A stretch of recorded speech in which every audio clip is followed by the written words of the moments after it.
अल्लाहुम्मा सल्लि अला सय्यदिना मुहम्मद व अला आलि सय्यदिना मुहम्मद व सुहाब सय्यदिना मुहम्मद व बारिक व सल्लिम अलैहि। तमाम मुसलमानों को रबीउल अव्वल का महीना बहुत बहुत मुबारक। पिछले 2 जुम्मों में हम लोगों ने रबीउल अव्वल मनाने के बारे में और इसके सवाब के बारे में बात की थी। आज जामिया मस्जिद निज़ामुद्दीन औलिया में रबीउल अव्वल की मुनासिबत से महफ़िल मिलाद मुनक्किद की गई है। तो इसमें जिस नुक्ते से आज हम बिस्मिल्लाह करेंगे, जैसा कि आप सब लोगों ने सुन रखा है, हज़रत मूसा अलैहिस्सलाम के कोहे तूर पर जाने के बाद उनकी कौम ने एक बछड़ा बना लिया, सोने और चांदी और जेवरात इकट्ठा करके। आज इंशाल्लाह आपको कुरान मजीद की इस आयत की रूह से बताएंगे कि अल्लाह ने अपने नबी की और अपने नबी की उम्मत के बारे में हज़रत मूसा अलैहिस्सलाम को क्या फरमाया, इस उम्मत की क्या शान है और इस उम्मत को शान जिस नबी के सदके मिली उस नबी की क्या शान है। तो मूसा अलैहिस्सलाम जब कोहे तूर पर अल्लाह से मिलने गए और जब वापस आए वहां से, तो आपकी कौम एक बछड़ा बनाकर उसकी पूजा कर रही थी, जिसको सामरी जादूगर ने जादू के ज़रिए से उसमें एक आवाज़ पैदा कर दी। तो मूसा अलैहिस्सलाम अपने भाई हज़रत हारून अलैहिस्सलाम, जो कि अल्लाह के नबी हैं, वो भी उनसे झगड़ पड़े, उनके बाल खींचे। ये सारा वाक़या ये सूरह आराफ में दर्ज है। सूरह आराफ की आयत नंबर 147 से लेकर आगे तकरीबन 160 तक ये सारा मामला दर्ज है। तो आप अपने भाई से लड़ पड़े कि तूने ये मेरे पीछे क्या किया, इन लोगों को रोका क्यों नहीं। तो हज़रत हारून अलैहिस्सलाम ने फरमाया कि मुझे अपनी जान का डर था, ये मुझे कत्ल करने के डर पे थे। तो अल्लाह रब्बुल इज़्ज़त ने इस गुनाह की सज़ा, इस गुनाह अजीम की सज़ा बाद में ये दी, चूंकि हज़रत मूसा अलैहिस्सलाम की कौम में 12 कबीले थे, तो अल्लाह रब्बुल इज़्ज़त ने उनके लिए सज़ा क्या चुनी कि जिस जिस कबीले के शख्स ने अल्लाह रब्बुल इज़्ज़त की नाफरमानी करके उस बछड़े की पूजा की, उस शख्स को उसके कबीले वाले ही कत्ल करेंगे। और तकरीबन उलमा कराम ने इसकी तफसीर में लिखा कि 70,000 इसराइली कत्ल किए गए, जिन्होंने अल्लाह के हुक्म की नाफरमानी की, अल्लाह के सिवा किसी और को पूजा। तो अगली आयत में जिक्र है कि मूसा अलैहिस्सलाम अपनी कौम के 12 कबीलों में से जो 70 मोतबर बंदे थे, 70 मोतबर बंदे कौन से, जो अहले इल्म थे, जो मूसा अलैहिस्सलाम की शरीयत की पासदारी करते थे, उन 70 अशखास को लेकर मूसा अलैहिस्सलाम कोहे तूर पर दोबारा गए और जाके अल्लाह से दुआ फरमाई कि ए मेरे अल्लाह, हम भटक गए थे, हमसे माफ़ी कबूल फरमा, हमारी मदद फरमा, हमने जो गुनाह किया उसको हमसे अलहदा कर दे और हम पर अपनी रहमत नाजिल फरमा और हमें अपनी रहमत की चादर में ढांप ले। तो अल्लाह रब्बुल इज़्ज़त ने मूसा अलैहिस्सलाम को क्या फरमाया, ये सारी बातें कुरान मजीद में दर्ज है। सूरह जो मैंने बताई है उसकी इन आयात में ये सारा वाक़या दर्ज है कि अल्लाह रब्बुल इज़्ज़त ने क्या फरमाया, ए कलीमुल्लाह, बेशक मैं जिसे चाहूं अजाब दूं, जिसे चाहूं बख्श दूं, मेरी रहमत मेरे गुस्से पर गालिब है, लेकिन मेरी रहमत का एक खास हिस्सा मैंने महफूज करके रखा है। और वो हिस्सा किनके लिए है? जो मेरे आखिरी नबी मोहम्मद पर ईमान लाएंगे। और बात अल्लाह रब्बुल इज़्ज़त ने यहां पे बात खत्म नहीं की, आगे क्या निशानियां बताई कि जो मेरे आखिरी नबी मोहम्मद पर ईमान लाएंगे उनकी इज्जत और तकरीम करेंगे। और तीसरी बात क्या बताई कि जो उनकी मदद करेंगे। तो अल्लाह रब्बुल इज़्ज़त ने अपने प्यारे हबीब हजरत मोहम्मद मुस्तफ़ा सल्लल्लाहु अलैहि वसल्लम की पैदाइश से कई हजार साल पहले हजरत मूसा अलैहिस्सलाम को आपके दुनिया में तशरीफ लाने की खुशखबरी दी।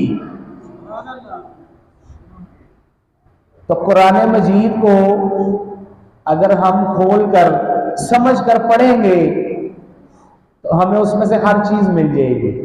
जैसे सहाबा कराम रिज़वानुल्लाह अजमाइन क्या फरमाते थे कि अगर हम में से किसी का कोई रस्सी भी गुम हो जाती तो हम कुरान खोलते और उसको ढूंढ लेते। तो अल्लाह करे कि हम सहाबा कराम की सुन्नत पर अमल करने वाले बन जाएं। जिस तरीके से उन्होंने कुरान को समझा हम भी समझने वाले बन जाएं।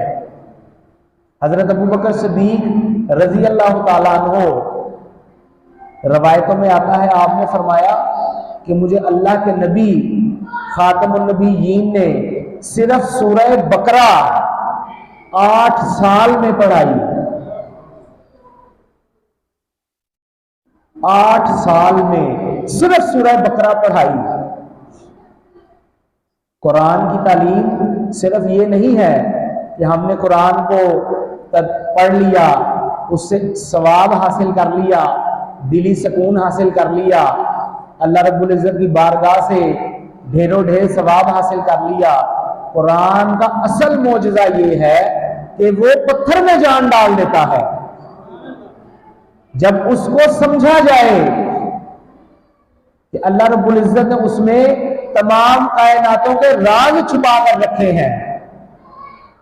जैसे हजरत अली मुर्तजा रजी अल्लाह ताला अन्हु ने फरमाया कि मैं जमीन के रास्तों से बेहतर आसमान के रास्ते जानता हूं। तो मौला अली को ये इल्म कहां से मिला? कुरान से और अल्लाह के नबी से। तो हमें इस चीज को समझने की जरूरत है कि जिस मूसा अलैहिस्सलाम की, जो कि बहुत बाबरकत नबी है, कलीमुल्लाह है, अल्लाह से कलाम करने वाले हैं, मूसा कलीमुल्लाह को अल्लाह ने अपने हबीब के आने की खुशखबरी दी। और किस अंदाज में खुशखबरी दी कि अल्लाह रब्बुल इज़्ज़त ने फरमाया, अल्लज़ीना यत्तबिऊना रसूलन नबिय्यिल उम्मी।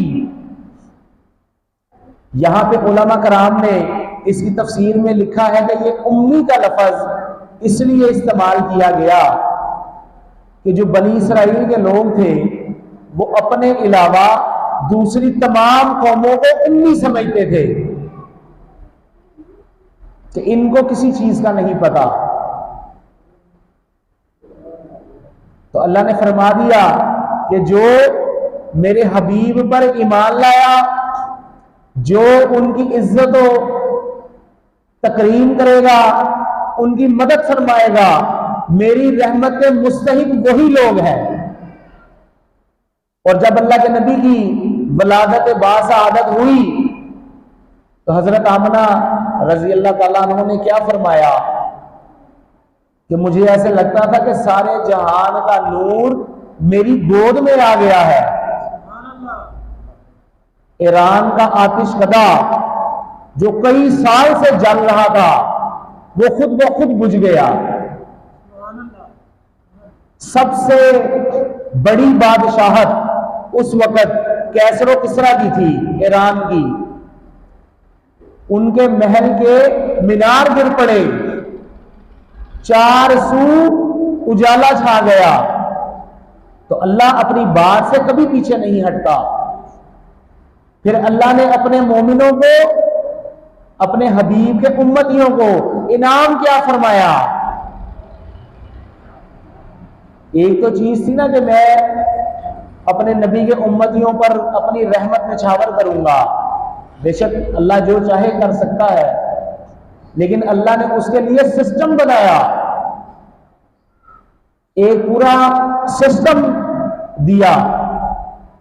अब उसकी मिसाल आप ऐसे ले लें कि सिस्टम अल्लाह ने क्या दिया कि जो शख्स मेरे हबीब पर एक दफा दुरूद पाक पड़ेगा, मैं उसको सिर्फ 10 नेकियां अता नहीं करूंगा, उसके 10 गुनाह भी खत्म करूंगा और 10 रहमतें भी नाज़िल करूंगा। तो आप समझ लें कि 1 रुपया इन्वेस्ट करने पर आपको 300 रुपया वापस आ रहा है। 10 नेकियां आपके नामा-ए-अमाल में बढ़ गई, 10 गुनाह जो आपके रजिस्टर में फरिश्ते लिख चुके थे वो 10 गुनाह खत्म कर दिए गए। और यहीं पे बात खत्म नहीं हुई, इन दोनों मामलात के बाद अल्लाह ने 10 रहमतें भी उस बंदे मोमिन पर नाज़िल कर दी।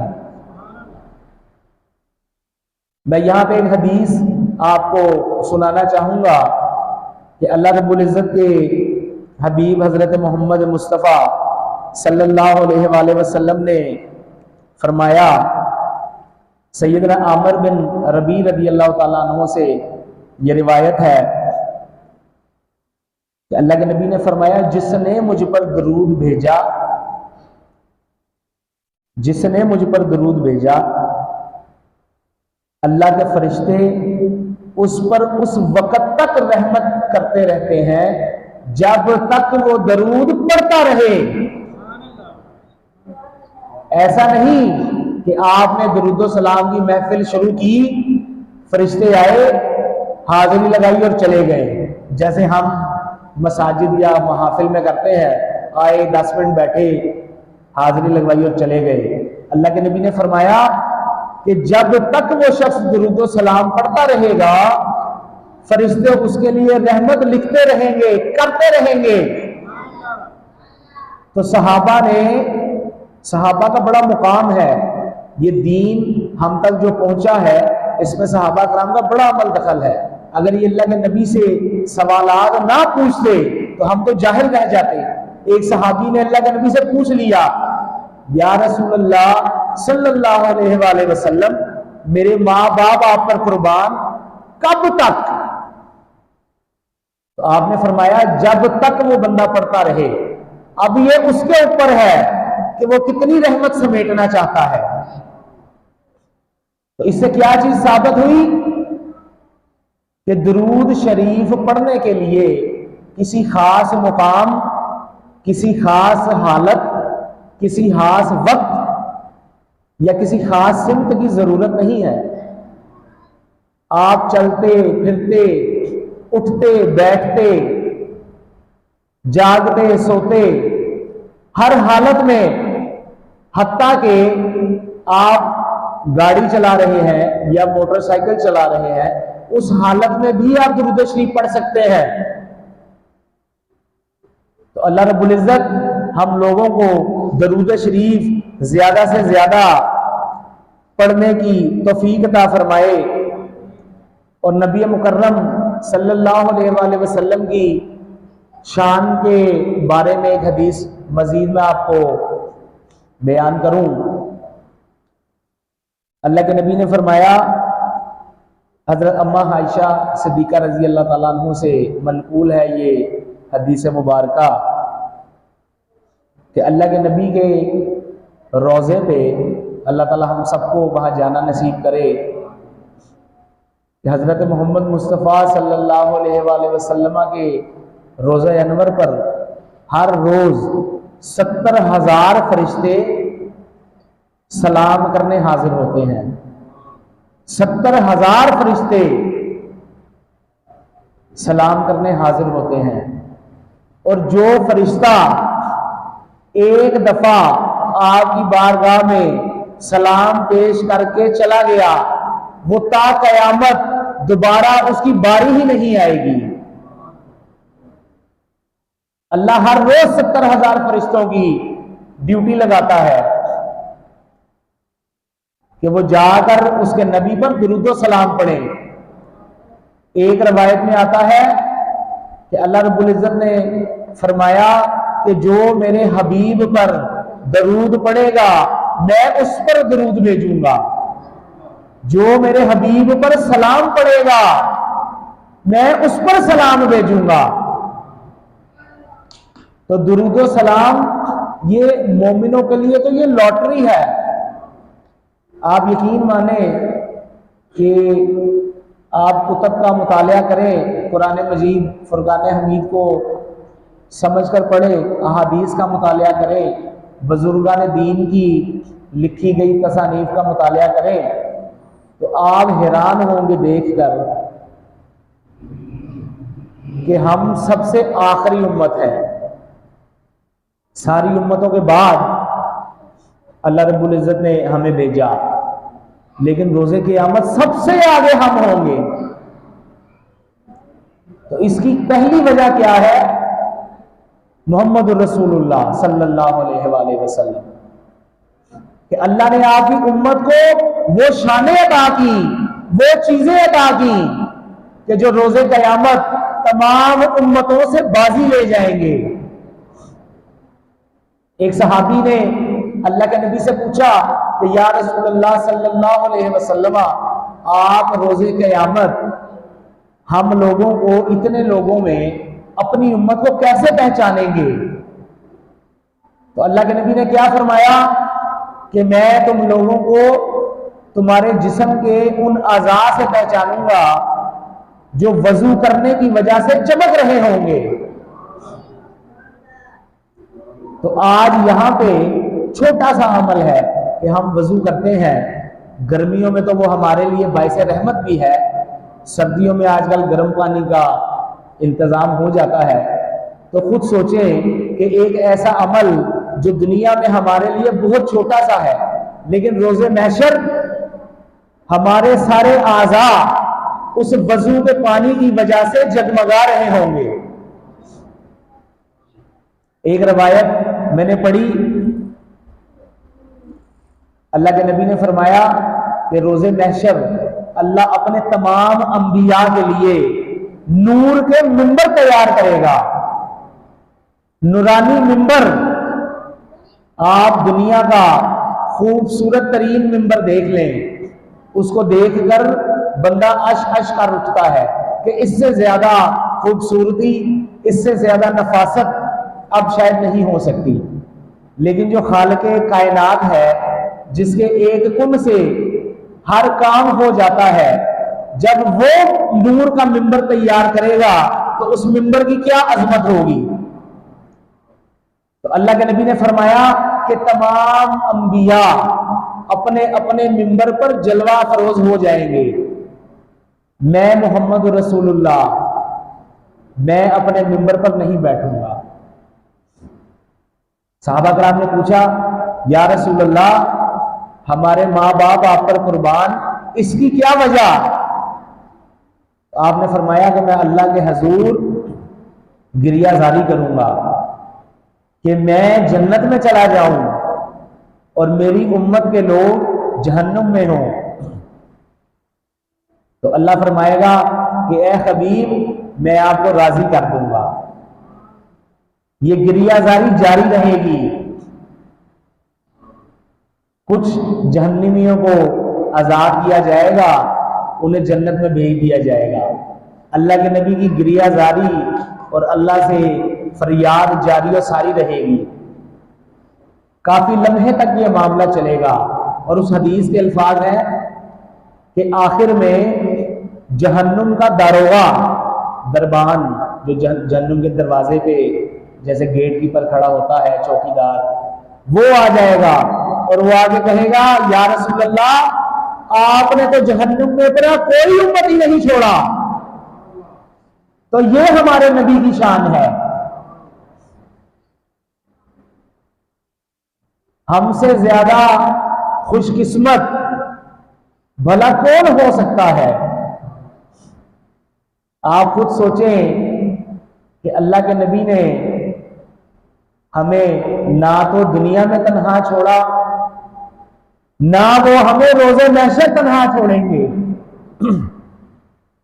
जितनी मर्जी इबादत, जितनी मर्जी रियाजतें, जो मर्जी हमारे पास मौजूद हो, लेकिन आमना के लाल की शिफात के बगैर किसी की बात नहीं बननी। जैसे एक लंबी हदीस है, उसको मैं मुख्तसरन सुनाता हूं कि रोज़े क़यामत, रोज़े महशर, तमाम लोग हज़रत आदम अलैहिस्सलाम की तरफ दौड़ेंगे। नफसी नफसी उस टाइम तो किसी कोई माँ बच्चों को नहीं पहचानेगी। जमीन को सीधा कर दिया जाएगा और जमीन तांबे की कर दी जाएगी। और महशर का एक दिन 50,000 साल के बराबर है। तमाम लोग, तमाम अंबिया हजरत आदम अलैहिस्सलाम के पास दौड़ेंगे कि आप अल्लाह के हजूर सिफारिश करें। आप इनकार फरमा देंगे। आप कहेंगे इब्राहीम खलीलुल्लाह के पास जाओ। लोग वहां से दौड़े हुए इब्राहीम खलीलुल्लाह की तरफ दौड़ेंगे कि ए अल्लाह के खलील, हमारी मदद फरमाएं, अल्लाह के आगे सिफारिश करें। तो इब्राहीम खलीलुल्लाह क्या कहेंगे कि नहीं नहीं, मूसा के पास जाओ,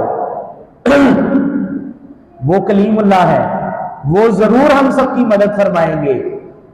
तो तमाम लोग हजरत मूसा अलैहिस्सलाम की बारगाह में जाएंगे कि आपने अल्लाह ताला से कलाम किया, तो आप हमारे लिए मग़फ़िरत फरमाएं, हमारे लिए सिफारिश फरमाएं। तो मूसा अलैहिस्सलाम जवाब देंगे कि तुम सब हजरत ईसा के पास जाओ, वो रूहुल्लाह है, अल्लाह ने उन्हें बगैर बाप के पैदा किया, उनके पास जाओ, अल्लाह ने उन्हें मुर्दे जिंदा करने का मौजज़ा दिया। जब तमाम लोग हजरत ईसा अलैहिस्सलाम के पास जाएंगे तो हजरत ईसा अलैहिस्सलाम क्या फरमाएंगे कि मुहम्मदुर रसूलुल्लाह सल्लल्लाहु अलैहि वसल्लम के पास जाओ, और साथ वजह भी बता दी कि क्यों जाओ। अल्लाह ने उनके तमाम गुनाह माफ कर दिए हैं। तो हदीस में आता है कि अल्लाह के नबी ने फरमाया, उस वक़्त तमाम लोग मेरे पास आएंगे और मैं उनकी शिफात की हामी भरूंगा। और फिर क्या करूंगा, ये हदीस के अल्फाज आपको सुना रहा हूं। जिसको किसी को चाहिए होगी मैं उसको इसकी पूरी डिटेल, ये लंबी हदीस है काफी, खुद भी पढ़ा करें, सुनी सुनाई बातों पर नहीं अमल करना चाहिए। तो अल्लाह के नबी ने क्या फरमाया कि मैं अल्लाह के हजूर सजदा रेज हो जाऊंगा और जितनी देर अल्लाह चाहेगा मैं सजदे में रहूंगा। और अल्लाह जब मुझे सजदे से उठाएगा तो मुझे कहेगा अपना सर उठाए, मांगे क्या मांगते हैं, आपको दिया जाएगा। मांगे क्या मांगते हैं, आपको दिया जाएगा। अगला क्या अल्लाह फरमाएगा, जुमला कहे सुना जाएगा। ये एग्जैक्ट हदीस के अल्फाज है, कहे सुना जाएगा, शिफात करें कबूल की जाएगी। तो अल्लाह के नबी ने फरमाया कि मैं उस वक़्त अपने रब की ऐसी हम्द बयान करूंगा, ऐसी हम्द बयान करूंगा कि जो अल्लाह मुझे खुद सिखाएगा, अल्लाह खुद मुझे सिखाएगा। कि मेरी ऐसी हम्द बयान की जाए, और उस हम्द बयान करने से अल्लाह क्या करेगा कि मेरे लिए हद मुकर्रर कर देगा कि मैं शिफात करूं और लोगों को जहन्नुम से निकाल निकाल कर जन्नत में दाखिल करूं। और इसी तरह बार बार मैं सजदे में गिरूंगा, सजदे से उठूंगा, अल्लाह की हम्द बयान करूंगा और लोगों को जहन्नुम से निकाल कर जन्नत में दाखिल कर दूंगा। और सिर्फ जहन्नुम में वो लोग रह जाएंगे जिन पे कुरान ने जहन्नुम में रहना फर्ज करार दे दिया। और बिलाशुबा वो लोग कौन है? मुशरिकीन। अल्लाह ने कुरान में फरमाया इन्न शिर्क लजुल्मुन अज़ीम, शिर्क का गुनाह अल्लाह ने माफ नहीं करना। तो अल्लाह के हबीब, आपने ना हमें दुनिया पे तन्हा छोड़ा,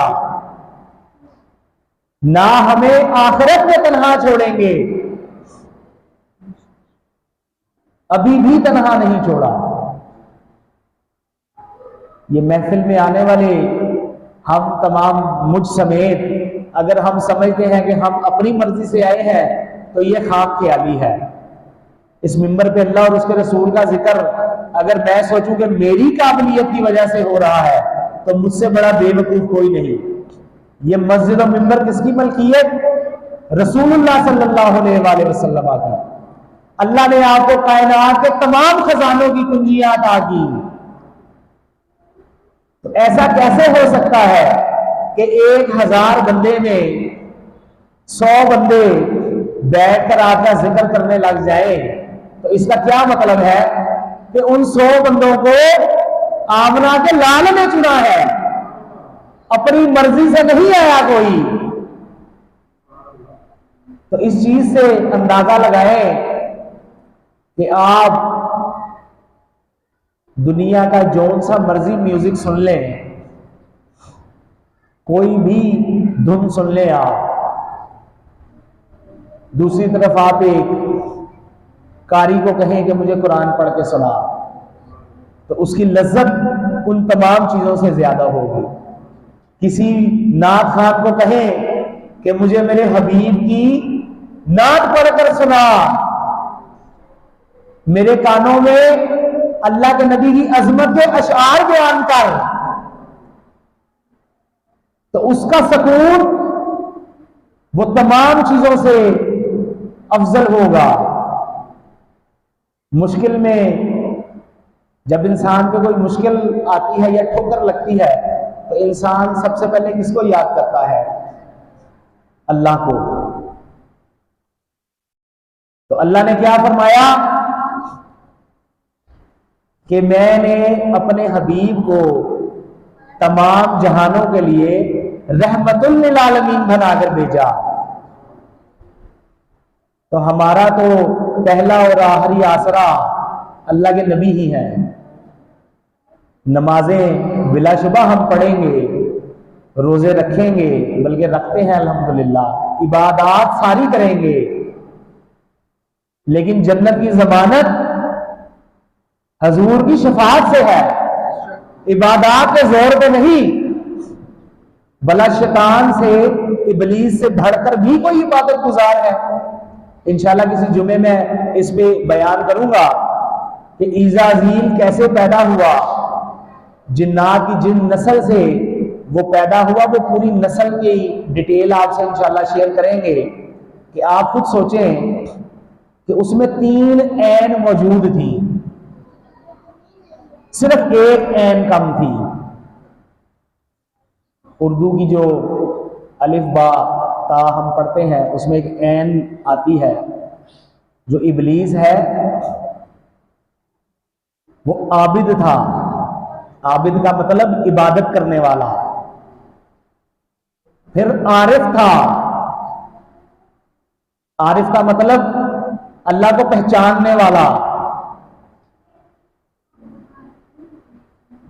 जमीन के हर हर चप्पे पर उसने सजदा किया,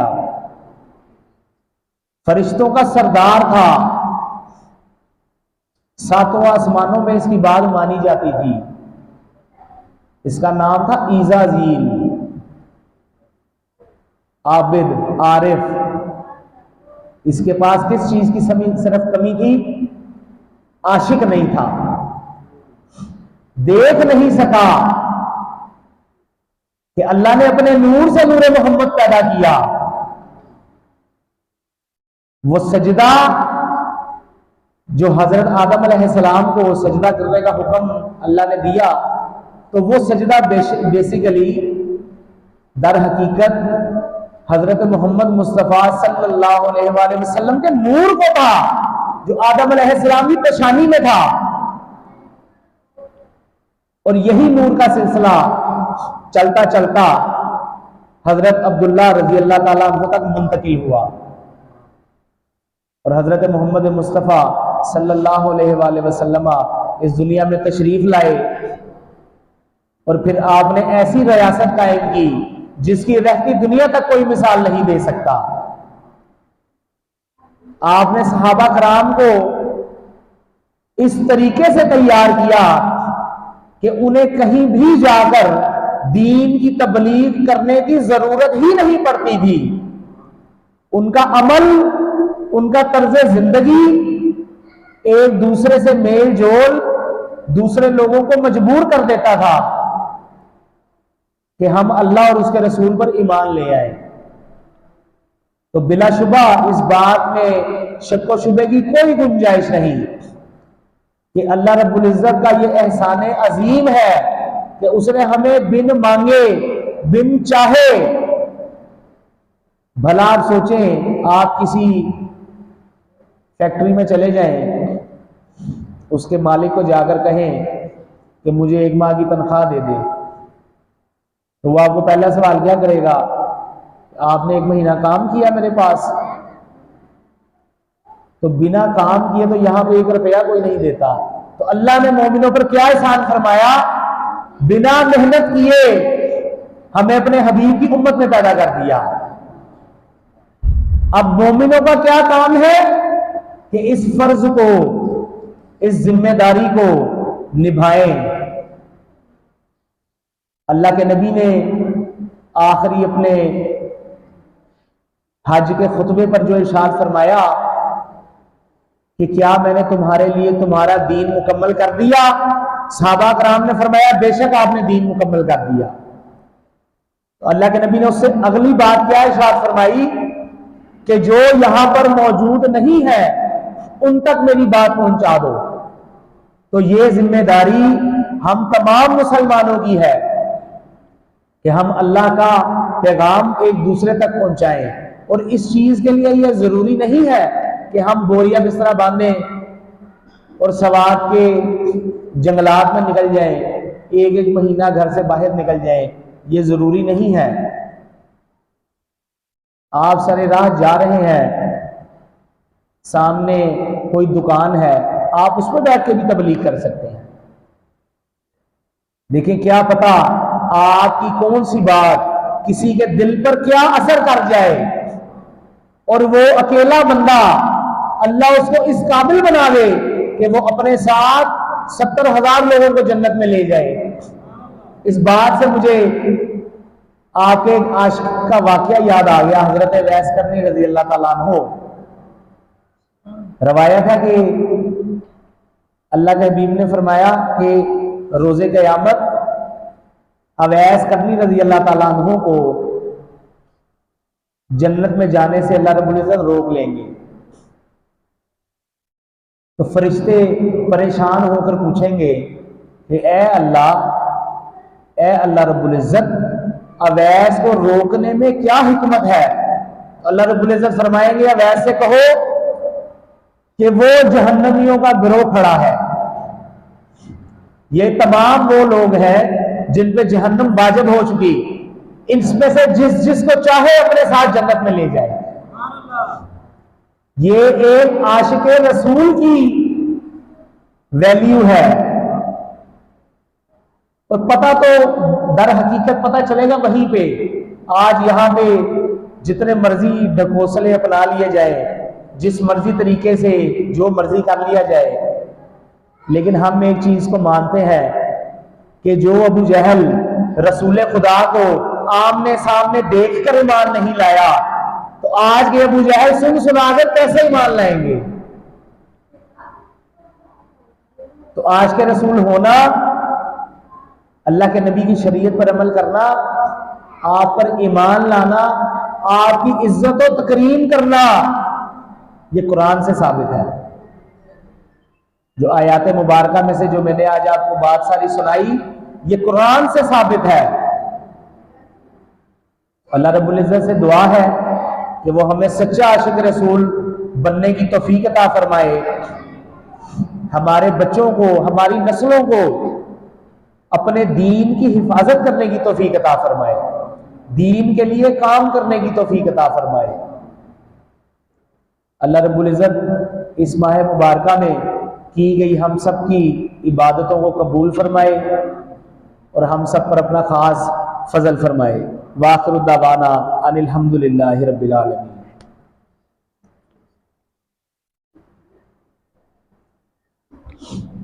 दुरूद व सलाम पढ़ लो।